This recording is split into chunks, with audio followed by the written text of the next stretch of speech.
Good afternoon, everyone, and welcome to PSE's Stock Market Webinar. I'm John Garcia from the PSE's Market Education Department. We're glad to have you with us. Our topic for you this afternoon is trading strategy, making winning investments. So today, our resource speaker, which I will introduce a little later, will give us tips on how to make winning investments. Please note that this webinar presentation is for educational and informational purposes only. This should not be construed as a professional, financial, or investment advice or recommendation from the PSE. Indeed, a very interesting topic. Our resource speaker will talk about trading strategies. And of course, at the end of this webinar session, we'd like to learn a thing or two about how to make winning investments.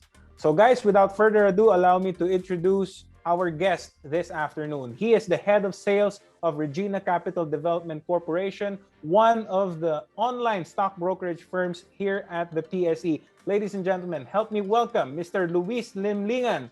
Good afternoon, Luis. Hi, good afternoon, John. First, thank you to the PSE for organizing this event. To the people who are joining us now, who took the time off from their busy schedules, we also thank you for the support. And we will try our best, or I will try my best, to help everyone gain a little something from this session today. So this is about trading strategies.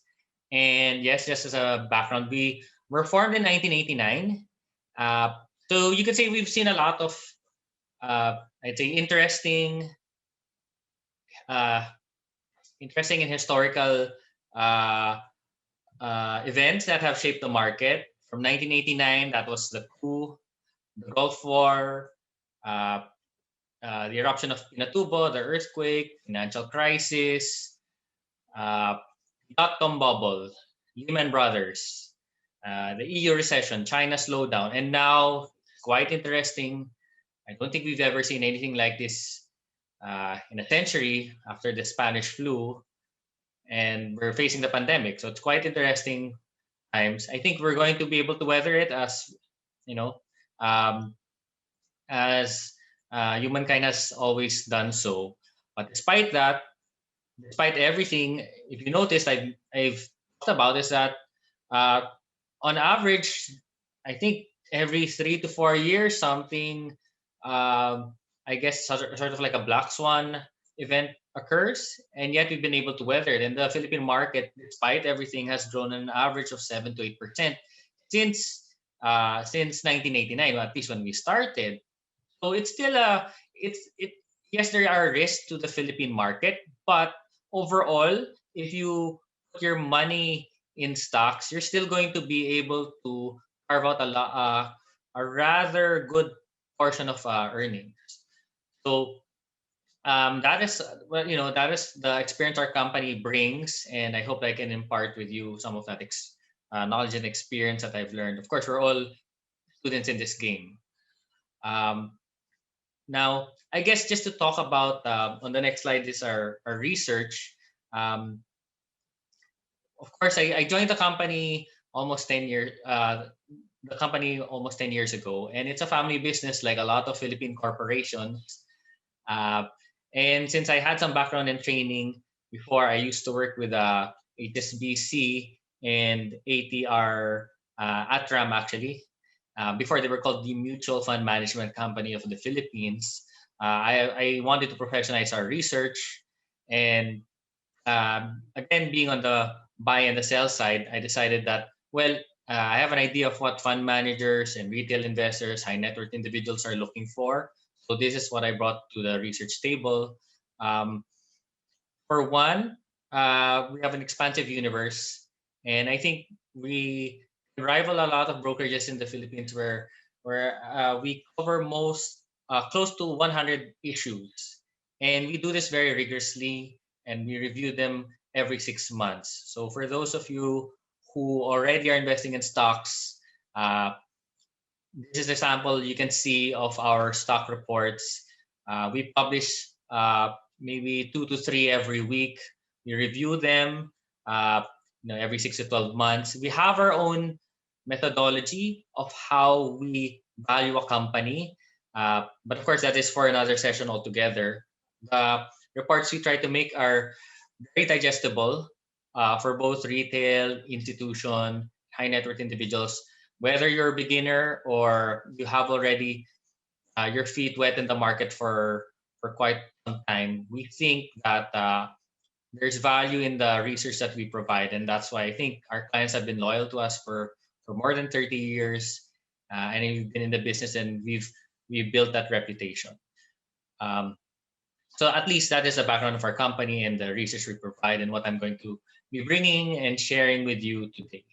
Now, at least for the presentation, uh, I've decided to tweak it a bit based on how the survey came out. So several of you, I think, are transitioning from the beginner stage and intermediate stage based on, I've noticed that a good portion are already investing in stocks. Quite surprising positive in a positive way that people are becoming more diverse. So it's not just in stocks; they're going to mutual funds, fixed income, um, and I think everything that's probably available in the market right now. So it's good to see that through the years before, people were just keeping it to cash, but it's nice to see that people are diversifying. So just to begin, I'll start with the trading strategies. Basically, what are the type of trading strategies? Then we're going to be looking at probably some key terms as well. Lastly, I will be sharing some tips before we go into some Q&A. Now, for those who are I appreciate those who are have some question and answers. But since I'd like to devote some of this time to the presentation proper, I think some people in the PSE and some of my researchers will be able to answer your questions if they can't wait. But if they can, we'll try to go through them at the end. And I think John will be helping facilitate this later on. So um, just to start, I think those who are investing in the stock market, if you're doing a trading strategy, you're probably just going to be taking what they call long positions. When you say that you are taking a long position, this is um, basically just buying into a company, and the only way to make money is price appreciation. Or if they declare dividends, you can get the dividends and probably sell it at break even. So when you hear the term, whether probably you see it in the movies, news, with your friends, it means to go long. So you're going to buy it with the hope that the price, make money through either the price or uh, payments. Okay. Now, the other way to make money, if you're going to stocks, is by going short. Now, this is a form of derivative, meaning it is it's another degree of trying to invest. So it's a bit more complicated. And I think a lot of people have expressed uh, interest, and they're sort of, I guess they've been asking how long before the Philippines is going to be able to take short selling. Now, before I go into that, what does it mean to be short selling? Like, when you hear the word short, it means that, I'm short. Remember when you say I'm short of cash, I'm short of money, meaning I don't have it, right? That's how short selling actually is. When you short sell, um, you actually sell the stock in the market, but you do not have the shares yet, right? So if I have a seller right now, I can actually sell this. Let's say for I have 1,000 shares, I sell it at 1,000 pesos, right? I get the money, but the problem is, since I sold it to someone, I do not have the stock with me. I have to find a buyer, right? I have several. I have a certain period to find a buyer and deliver those shares to the buyer. That's why I'm short. I'm promising to give shares to someone, but I don't have it with me right now. So that's why it's short. I'm going to show a video in a bit, but I think the reason why it's taking a while for the short selling to be implemented is because there's a bit of a risk. If I go and buy long, if I buy a stock, let's say I buy SM 1,000 shares at 1,000 pesos, okay, I can already deliver the payment and everything is done. So for those of you who buy stocks, I can only buy the stock if I have the cash with me, right? And we don't know what will happen in the future. So if SM goes up or down, it doesn't matter, because I'm already holding the stock and the transaction is done. But if I short sell, there is a risk, because what if, and you'll see in this example that we're giving, it's if the price suddenly shoots up. Let's say I sell SM at 1,000, but if the price shoots up to 2,000, what do I have the money? That is a big concern, and we don't know, because there's, especially with what's happening right now, there's so much unpredictability. Now, um, I'm going to be showing a video, and this it's actually a recent um, um, scenario that actually happened a few months ago, and this is about GameStop. Now, people were asking what happened with GameStop, and this is quite interesting because this was actually shorted by the market or a lot of hedge funds, but suddenly the stock price went went above. So this was against what actually was being bet on Wall Street. There's a video in the next slide, so probably we'll see this before I explain this further. So everyone just watch for a few minutes, please. Reddit users have been driving Wall Street crazy, investing in certain stocks like GameStop to force up the price. Several days of overheated trading activity prompted the investor app called Robinhood to suddenly restrict some trades, outraging retail, at-home, by phone investors. Robinhood now says it will allow limited trades tomorrow. It's confusing. To that end, we are so happy to welcome back Kara Swisher, veteran technology and business journalist, contributing opinion writer over at the New York Times. She also hosts the Times opinion podcast Sway, where her recent guests have included, but are not limited to, Anna Wintour, Bryan Cranston, and many more. I also note she has spread out the Sway hat swag to many people in the media. I'm watching the mail every day. She also co-hosts a Vox Media podcast called Pivot with another good friend of this broadcast, Scott Galloway. So, Kara, I'm so happy that it's you because this is more than a Davy and Goliath meet cute story. This is more than just the little people rising up. It's more complicated than that. You explain tech to lay people for a living.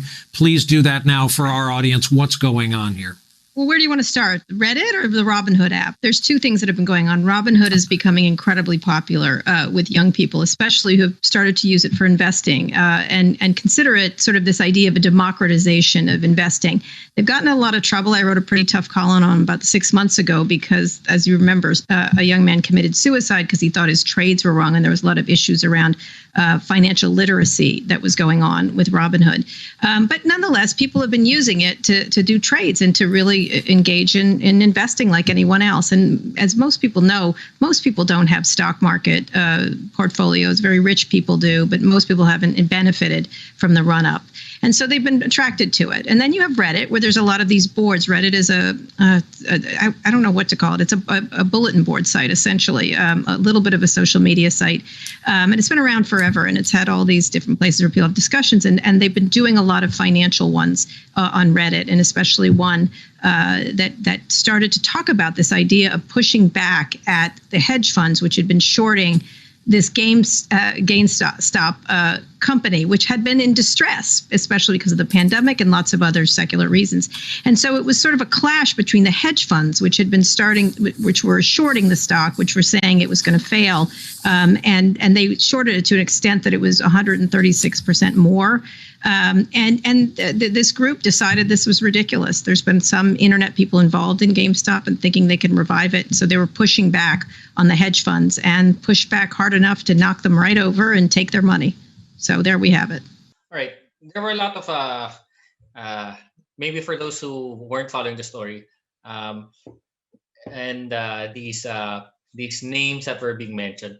So there was a Reddit group called Wall Street Bets, and they sort of banded together. So they were a bunch of individuals who sort of got fed up because these hedge funds were betting against a stock called GameStop, and and they believed that the stock would actually underperform. So for whatever reason, they thought that it would underperform. Now, these these people on Reddit, they banded together and they decided, well, we've had enough of that. Let's push up the stock. So I think there wasn't any fundamental basis, but they decided to buy the stock. Now, if you were one of these hedge funds, I think prior to the whole buy up, the stock was trading at around, let's say, $20. Now, let's just say, for example, you were one of those hedge funds and you decided to short the stock and you decided to say, well, I think it's going to underperform. Let's just sell 1 million shares at 20. We don't have the stock right now, so we have to buy it later on. Now, all of a sudden, people just decided to buy the stock, right? So if you were one of these hedge funds, you said, let's sell the stock at 20, maybe we can buy it at 10. Okay, so we sell a million at 20, hopefully we can buy a million at 10.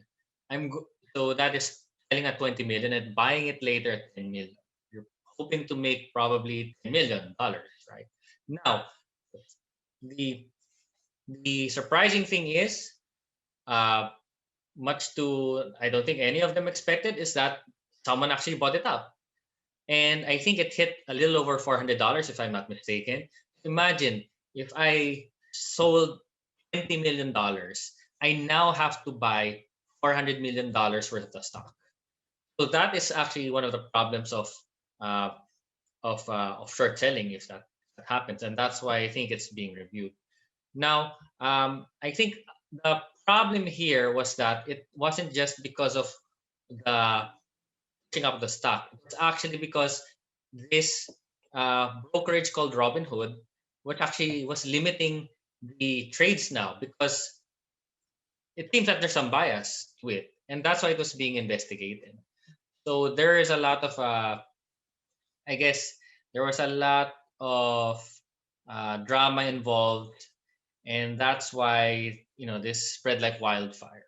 So that is, I guess, an example of the how probably short selling could go wrong. Why it has to be it has to be monitored. Okay, now moving on to the next topic, let's just see how actually we should analyze the market before developing a trading strategy. And by analyzing the market, what should we look at? There are two ways to execute your trades. And they say that it's really hard to marry these two. One is through technical analysis. And I think a lot of you who are already trading might already be implementing this because I think it's for anyone, or probably it can be developed by anyone who doesn't really have who isn't really quant savvy or knowledgeable yet, because technical analysis basically is about looking at charts and um, I guess looking at how the movements are going to be happening. So it doesn't take into account how a company is doing, its financial standing, its future plans, but basically how the chart is projected to move.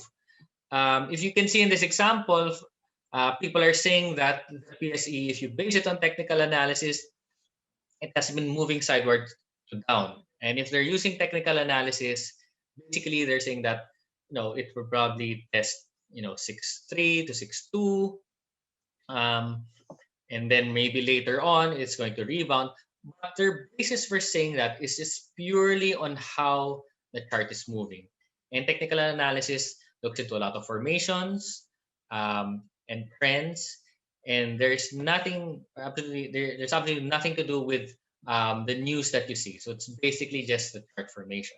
Now, this is a separate topic altogether, and I think it requires a lot of detail. But again, if you want to develop your strategy, this is one avenue that you might look at. Will I go through technical analysis? But for those who want to, I guess, uh, probably delve into another method of trading, the next one is fundamental analysis. Now, fundamental analysis is what I was mentioning, the opposite of technical analysis, in that you look at the company's standing? Who are the people behind it? Why is it, what is its health? So this requires to look at the balance sheet, the income statement, cash flows, the board of directors, um, and everything. So according to fundamental analysis, the stock price should reflect the company's financial standing. So if you're going to develop a strategy, it's probably stick one to the other because they say that you cannot marry the two. Now, if you ask me, um, I'm more into fundamental analysis, and this is, I think, more applicable for the long term. If you're a long term investor, I think it's, at least based on my opinion, going to fundamental analysis is better suited for you. If you're more short term, I would recommend technical analysis because, um, again, if it's fundamental analysis, you usually look at earnings, you usually look at economic indicators, which I'm going to discuss later on, and these come out on a quarterly and monthly basis. At least technical analysis can be done day to day. Okay. So moving on, if we're going into fundamental analysis, one thing you should look at is company earnings. Again, I'm really focusing on fundamentals because aside from this is um, more of my training. I think technical analysis requires a lot of it's a separate session altogether, and I think with fundamental analysis, even if I give you some of the basic concepts, it's going to be rather easy for you to pick up. Okay, so first is if you look at the company earnings. Now, uh, we see here that earnings they come out quarterly, and people focus on them, and I'll tell you why. The reason for this is a company's earnings actually is tied to the current share price of the company. So what does that mean? For example, SM, let's just say, is trading at 1,000 pesos, right? Let's just pretend that it's trading at 1,000 pesos right now, and SM right now is earning 10 billion this year or last year for 2020. Now, let's not to keep it simple. Let us not think how SM how we got to 1,000 based on the 10 billion. But the stock price of SM is tied to the earnings potential of SM. Okay, let's just keep it in mind. So for a 10 billion income, SM is worth 1,000 pesos. Okay, let's keep it at that. Now, I think it's safe to say if SM is worth 1,000 pesos at 10 billion, if SM suddenly makes 20 billion this year, I think based on our assumption, it is safe to say that SM should be worth 2,000 pesos because profit doubled. So that is a basic gist of how the stock price is tied to earnings. So that is why it's closely monitored by companies. So if SM goes up 20% for next year, then correspondingly SM stock price should go up 20%. So that's why earnings are very important. It's tied to the value of the company. Okay. Another thing to consider aside from company earnings, it's the rebalancing. Okay. This is actually going more to the advanced topic now. But keep this in mind: rebalancing is done or is important because a lot of the funds, and I saw that a lot of you are invested in mutual funds, they follow these rebalancing. What is a rebalancing? Basically, it is a review of indices because because the indices right now have to reflect the current economy. I'll I'll give you an extreme example. More than 100 years ago, the Dow Jones actually had railroad companies in them, but of course that's not the case anymore. So it's ever changing. Not so often, but it is ever changing. Uh, I think for one example, I think quite recently, what this? Semirara used to be in the PSEI, but because of some changes and without being too technical, it was replaced by Emperador. Okay. Now, why is this important? It's important because a lot of these funds, and they range the 100 billions worth in pesos, because they have to follow a certain thesis. If it's a PSE fund, and you have to look at the funds that you're investing in, the moment that Semirara got taken out and replaced by Emperador, they have to follow it. So on the day that Semirara was removed and replaced by Emperador, they had to buy Emperador because they had to track it. Now, you can make money because you can get ahead of it, because there is a certain date when it's going to be reenacted, and these funds have to follow it um, at the exact time.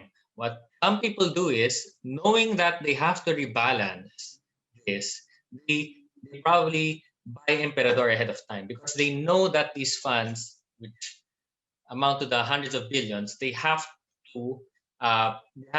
no choice but to buy an Emperador.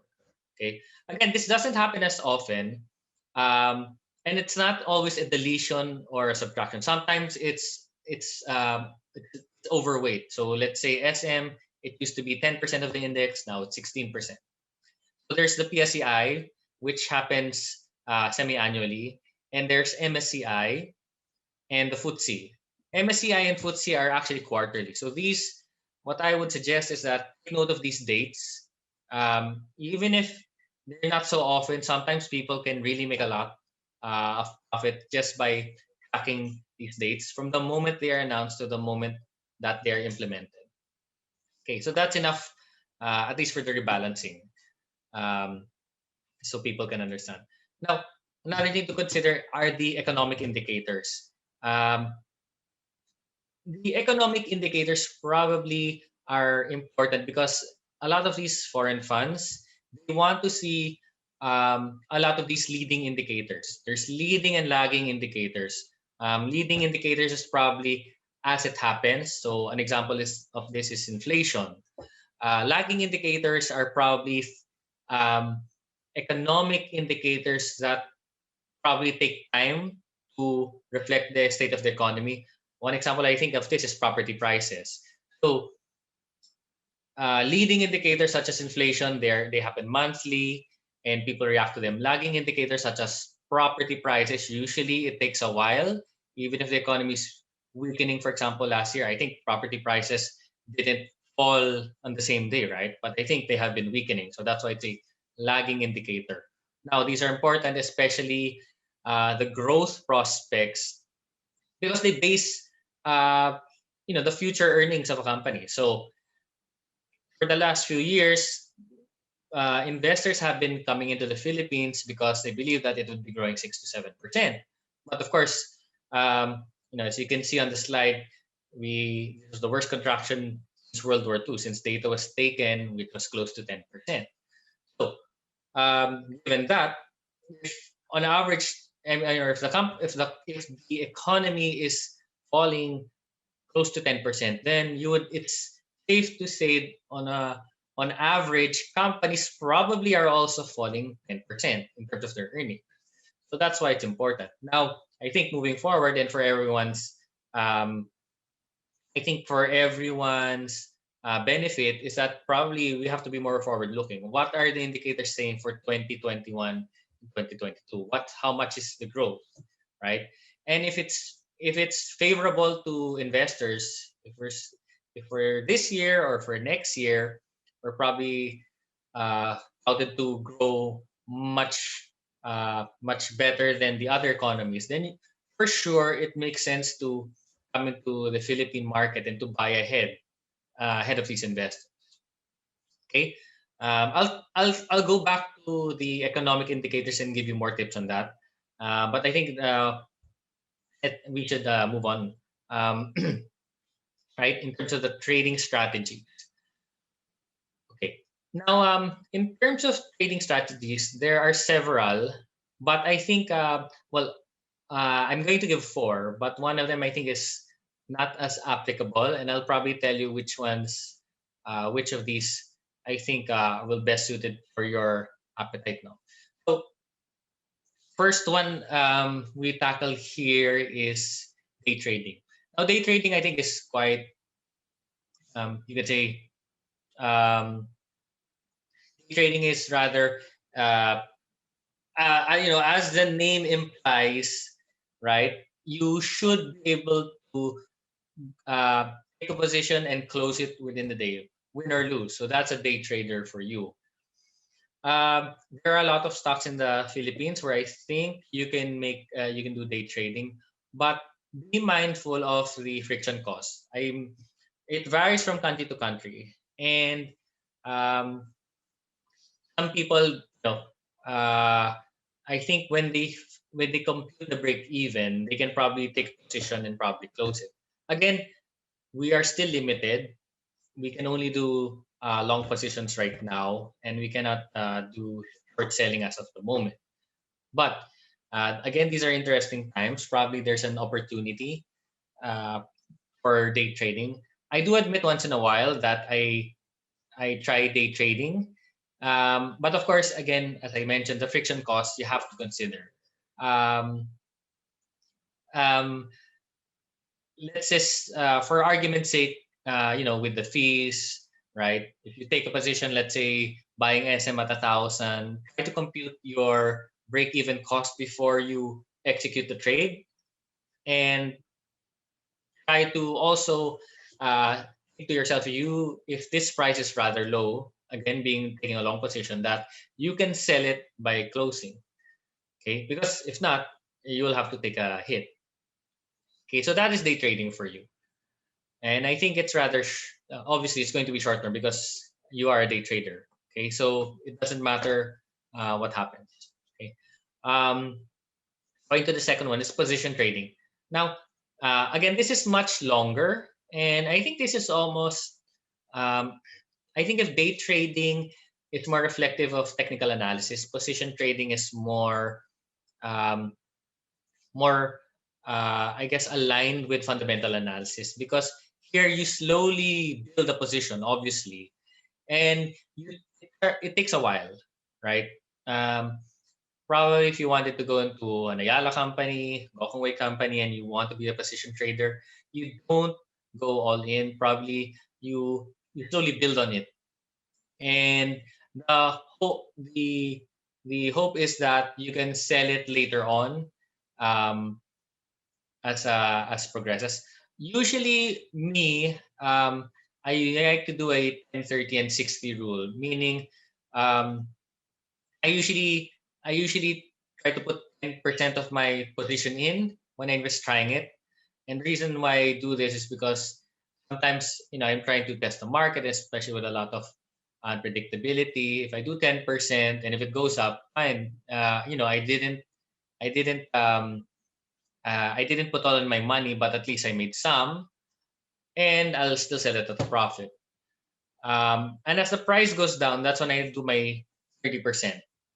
And I try to be conservative. Again, this is just my perspective, where I can if it falls below the trend line, as you can see there, then I can maybe deploy my 60%. I also do, but this is this there isn't any hard or soft rule for this, and this is just how I usually operate.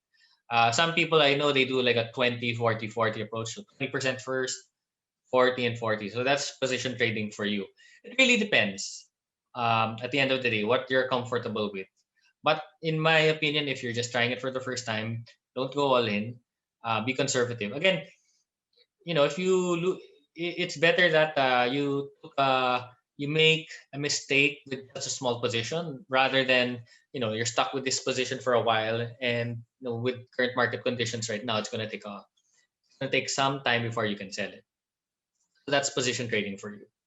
And then moving on to the next is swing trading. Now, swing trading, basically it looks at when a trend is going to change or break, because you want to ride the volatility. As you can see in the chart below, and it's been highlighted. If you notice, when the trends are have actually broken, you can see that below there the volume activity has actually peaked. So it's a good time for people to take a position because there's a lot of volatility. People are overreacting. They might be selling, right? So if you can see at the first three highlights is that um, if you position, right, obviously you wouldn't make money immediately, but because you can come in when the trend is changing, later on you can sell it. And the expectation is the trend is going to develop into something more aggressive, right? Now, for swing trading, usually the timeline is in between of taking a long position and a day trading. So, day trading obviously is 1 day. I think position trading it can last anywhere between maybe 3 to 6 months. Swing trading is it's very erratic, obviously. Um, I again, me being very conservative, I'm a position trader. I think my advice is that's how a lot of you should start as, and then depending, on how your risk profile develops, then you could probably move into the first or the third. The last one I'd like to take up. I think this is a bit difficult to employ because for one, it doesn't happen so often, and second is the friction costs that are involved. And this is about scalping. Basically, the scalping looks at price gaps in stocks, and this doesn't happen often. So, for those of you who are watching, if you look at the bid and offers, sometimes there's a price gap, meaning the fluctuations aren't so are rather high. So, for example, let's say BDO, I think the price fluctuation is between 100 sorry, for 100 pesos right now that it's doing, it's usually 10 cents. So if I'm scalping, usually I look at a stock would have, the bid and offers are quite far from each other. So if it's BDO, maybe if I see that the bid is at 100 and the offer is at 105, I can try to post at 100 because the next seller will be 105. But um, and I am giving this an extreme example because it doesn't happen all the time. The second thing is you have to consider the friction costs that are associated with it. Some people want to, some people are saying, well, maybe I can just be more realistic. If I buy, BDO at 100, sell it at 100.5, I'll still make money. Yes, but you have to consider the friction costs. Because if you don't overcome these, then again, you won't be able to, you'll still be negative at the end of the day.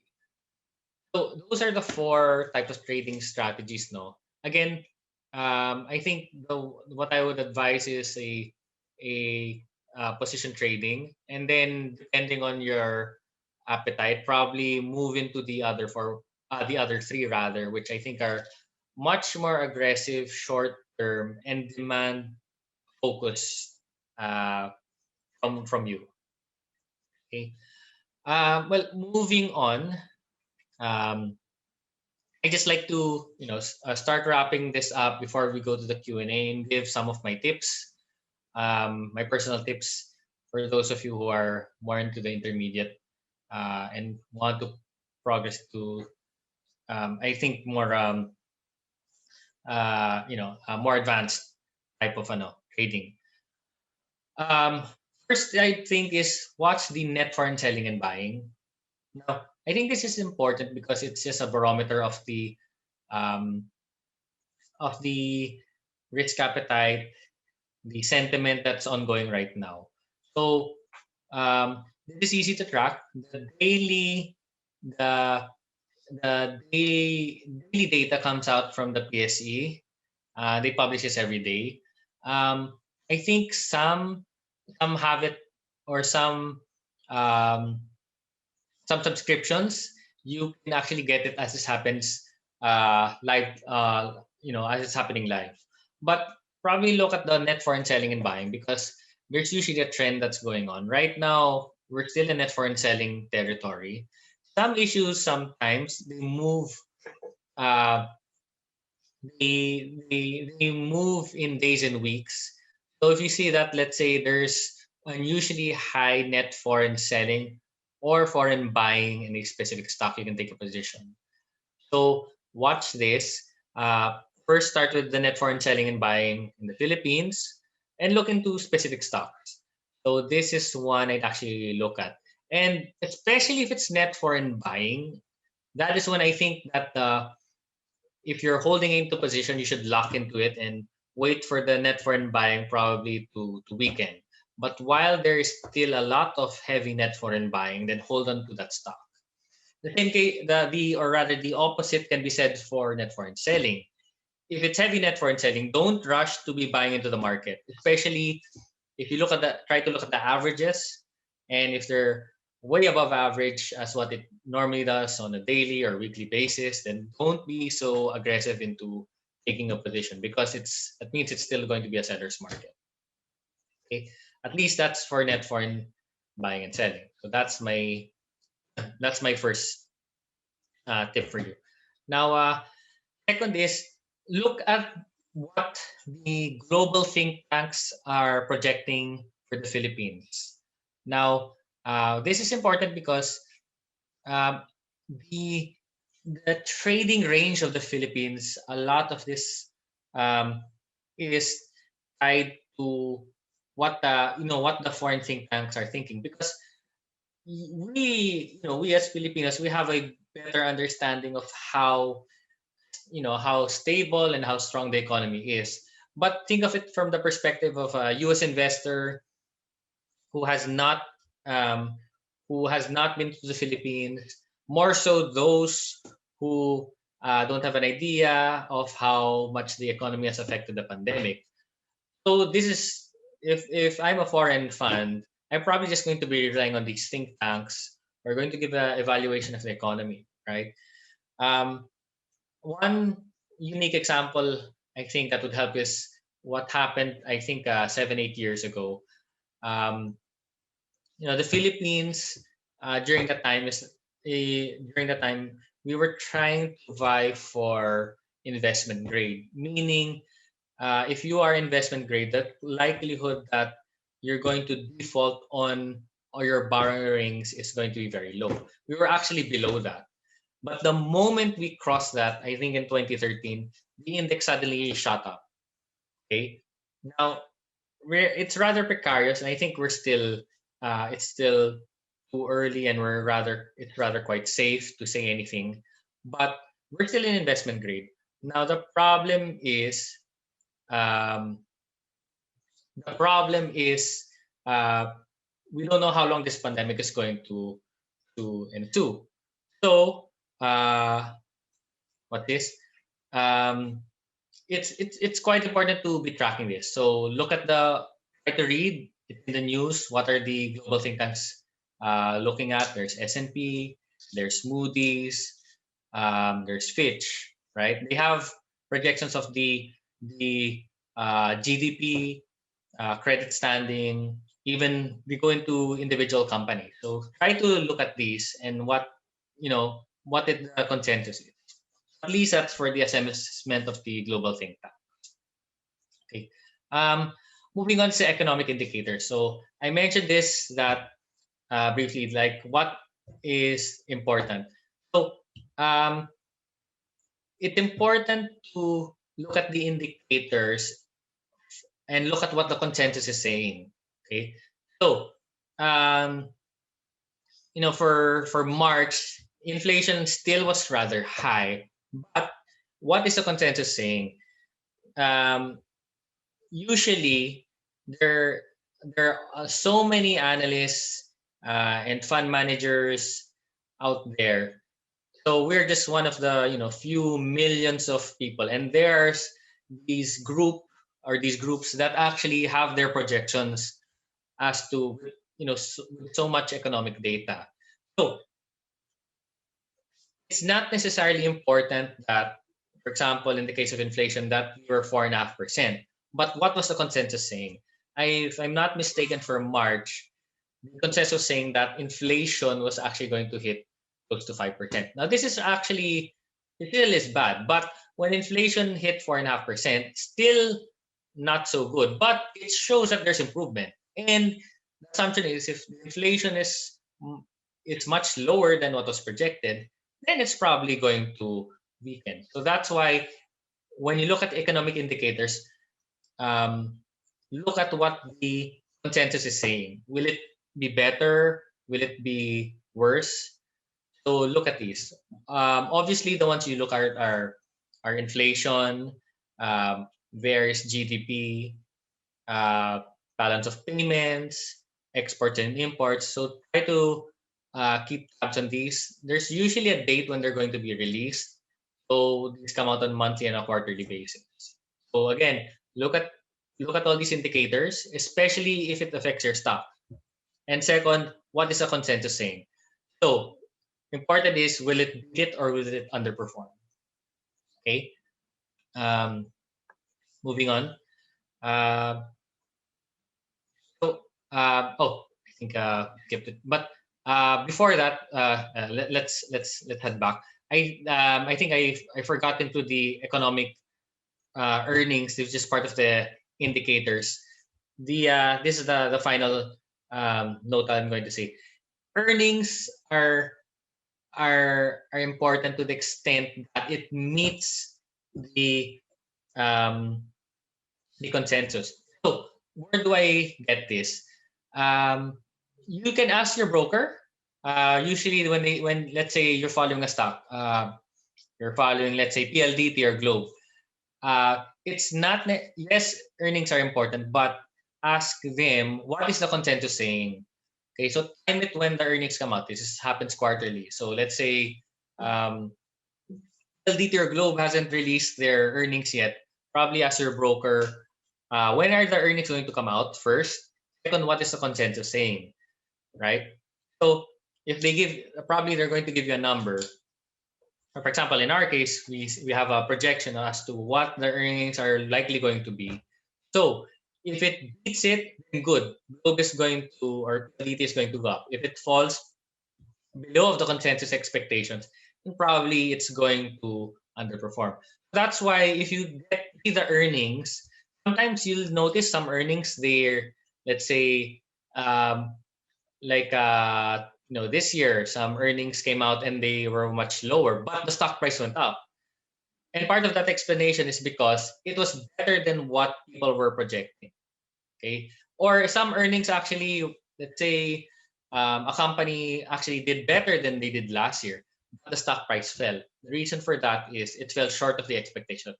People were expecting that their earnings would actually do better than the actual result.